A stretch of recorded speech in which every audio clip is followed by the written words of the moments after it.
ലോകമെമ്പാടുമുള്ള മലയാളി മനസ്സുകളിലേക്ക് സന്തോഷത്തിന്റെയും ഐശ്വര്യത്തിന്റെയും വരവറിയിച്ചുകൊണ്ട് ഇന്ന് അത്തമുദിച്ചു. ഇനിയുള്ള 10 ദിവസങ്ങൾ മലയാളക്കരയെ സംബന്ധിച്ച ഉത്സവങ്ങളുടെ രാപ്പകലുകളാണ്. ഓണം എന്ന് കേൾക്കുമ്പോൾ നമ്മുടെയൊക്കെ മനസ്സിൽ ആദ്യം ഓടിയെത്തുന്നത് ഓണസദ്യയായിരിക്കും അല്ലേ? നല്ല തൂശുനിലയിൽ വൈവിധ്യങ്ങളായ വിഭവങ്ങളൊക്കെ ഒരുക്കി നമ്മളെ മാടി വിളിക്കുന്ന ഓണക്കാലം. ഓണരുചികളുടെ വൈവിധ്യങ്ങളുമായി രുചി ഓണത്തിലേക്ക് എല്ലാ പ്രേക്ഷകർക്കും സ്വാഗതം. ഓണവിഭവങ്ങളുടെ രുചിക്കൂട്ട് പങ്കുവയ്ക്കാൻ നമ്മോടൊപ്പം ഇന്ന് ചേരുന്നത് വളരെ പ്രശസ്തനായ നമുക്കെല്ലാം സുപരിചിതനായ ഷെഫ് സിജോ ചന്ദനാണ്. സ്വാഗതം ചെയ്യാം ചേട്ടാ. നമസ്കാരം. ഹാപ്പി ഓണം. അപ്പൊ എങ്ങനെയാണ് ഒരു ഷെഫിനെ സംബന്ധിച്ച് ഏറ്റവും തിരക്കുള്ള ഒരു സമയമായിരിക്കും അല്ലേ ഇത്, ഈ ഓണക്കാലം എന്നൊക്കെ പറയണത്? അപ്പൊ എങ്ങനെയാണ് ഇപ്പത്തെ ഒരു വിശേഷങ്ങളൊക്കെ എന്താണ് ഓണം? കാരണം ഓണം ഒന്നും പഴയ കാലത്തെ പോലെയല്ല, എല്ലാവരും റെസ്റ്റോറന്റുകളിലും ഹോട്ടലുകളിലും പോയി കഴിക്കുന്ന ഒരു ലെവലിലേക്ക് മാറിയതുകൊണ്ട് നമ്മൾ അതിന്റെ ഒരു തിരക്കുള്ള സമയമാണ്, ഏറ്റവും തിരക്കുള്ള സമയമാണ്. അപ്പൊ അങ്ങനെയാണ് ഈ തിരക്കുള്ള സമയത്ത് ഏറ്റവും എളുപ്പമായിട്ട് നമുക്ക് വെക്കാൻ പറ്റുന്ന, പാചകം ചെയ്യാൻ പറ്റുന്ന കുറച്ച് ഓണ വിഭവങ്ങൾ നമുക്ക് പരിചയപ്പെട്ടാലോ? അതെ, ഉറപ്പായിട്ടും. നമ്മൾ ആദ്യമായിട്ട് എന്താണ് നമ്മുടെ രുചി ഓണത്തിൽ നമ്മുടെ പ്രേക്ഷകർക്ക് ആദ്യമായിട്ട് നമ്മൾ പങ്കുവെക്കുന്ന ഒരു ഭക്ഷണം എന്താണ്? രുചികളിൽ, അതായത് ഓണസദ്യയിലെ ഏറ്റവും കെങ്കേമെന്ന് അറിയപ്പെടുന്ന ഇഞ്ചിപ്പുളി.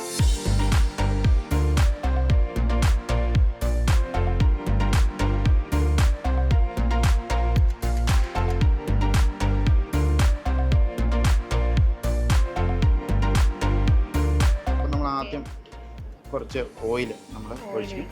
ഒരു 2 മിനിറ്റ്സ് വെയിറ്റ് ചെയ്യുമ്പോഴത്തേനും ചൂടാവും. ചേട്ടൻ്റെ ഏത് വീഡിയോ എടുത്താലും നമുക്ക് എപ്പോഴും അമ്മയെ കുറിച്ച് പറയുന്നത് ഇങ്ങനെ കേട്ടിട്ടുണ്ട്. അപ്പൊ അമ്മയുടെ ഒരു കൈപുണ്യം ഇതിൽ ഒരു സഹായമാണല്ലോ അല്ലേ? അതെ, കാരണം അമ്മയാണ് ഇതിനെന്നെ സഹായിക്കാന്നാണ് എന്റെ വിശ്വാസം. ഇഞ്ചിക്കറിയിൽ മെയിൻ ആയിട്ടുള്ള ഇഞ്ചി ഇടുക. ഇതിന് വഴണ്ട് വരണം അല്ലേ? അതൊന്ന് വഴണ്ട് വരണം.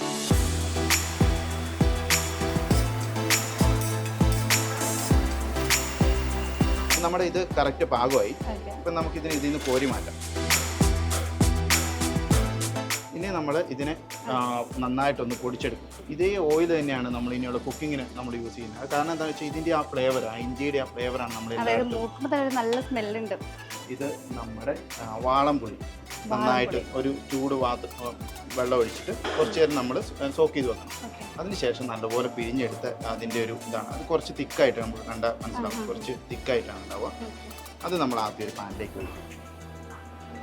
ഇതിനെ മൊത്തത്തിൽ നമ്മൾ ബോയിൽ ചെയ്ത് തിള വന്നു കഴിയുമ്പോൾ ആ ക്വാണ്ടിറ്റിക്ക് അനുസരിച്ച് കുറച്ച് മഞ്ഞൾപ്പൊടി അതിനുശേഷം നമ്മൾ ഒരു 1 ടേബിൾ സ്പൂൺ മുളക് പൊടി, കാശ്മീരി ചില്ലി പൗഡർ നമ്മൾ ഇട്ടു ഇളക്കി.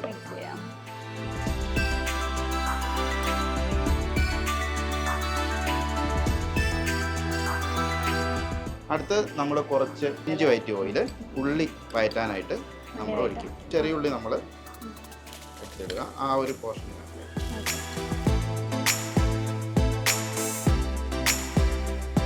നമ്മൾ കുറച്ച് ചില്ലി, പച്ചമുളക് ഇട്ട് കൊടുത്തു. കറിവേപ്പില. ഇനി നമ്മൾ അതിലേക്ക് ആദ്യം കുറുക്കി വെച്ച് നമ്മുടെ പുളി അത് നമ്മൾ അയച്ചു നമുക്ക് കാണാൻ പറ്റും. അതുകൊണ്ട് ഒരു കുറുകിയ ഒരു മിക്സ് ടെക്സ്ചർ വന്നു. ഇനി ഇതിലേക്ക് നമ്മുടെ ശർക്കര ഉരുക്കിയത്, ഓക്കെ, വെള്ളം ഉരുക്കിയത് നമ്മൾ ഒഴിച്ചു. ഇതൊരു പാതി കുറുകിയ ഒരു വരുമ്പോഴത്തേനും നമ്മൾ ഇതിനകത്ത് ആദ്യം പൊടിച്ചു വെച്ചിരുന്ന ഒരു ഇതില്ലേ, അതെ, അത് നമ്മൾ ഇതിനകത്തേക്ക് ആഡ് ചെയ്ത് കൊടുക്കണം. ഇതാണ് നമ്മുടെ ഇതിന്റെ മെയിൻ ഫ്ലേവർ കൊടുക്കുന്ന ഇൻഗ്രീഡിയൻറ്റ്. ഇതിപ്പം റെഡിയായി. ഇനി നമ്മൾ ഇതിനെ എടുത്തിട്ട് ഒന്ന് സൈഡിൽ വെച്ചിട്ട് നമ്മളൊന്ന് കടുക് വറുത്തിട്ട് നമ്മൾ ഇതിന്റെ മേലെ ഇട്ട് കഴിഞ്ഞാൽ ഫിനിഷായി. അപ്പം നമ്മൾ ആ ഓയിൽ, കടുക് വറുക്കാനുള്ള ഒരു ഓയിൽ നമ്മൾ ഒഴിക്കണം.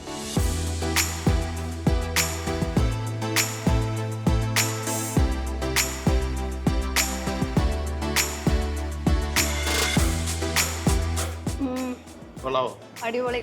ഇതിനെ നമുക്ക് സെറ്റ് ചെയ്ത് ഇഞ്ചിപ്പുളി റെഡി. ഓക്കെ, അപ്പോൾ വളരെ സ്വാദിഷ്ടമായ നമ്മുടെ ഇഞ്ചിപ്പുളി റെഡി ആയിട്ടുണ്ട്. ഇനി വരും ദിവസങ്ങളിൽ മറ്റ് ഓണ വിഭവങ്ങളുമായിട്ട് ഞങ്ങൾ രുചി ഓണത്തിൽ വീണ്ടും കാണും.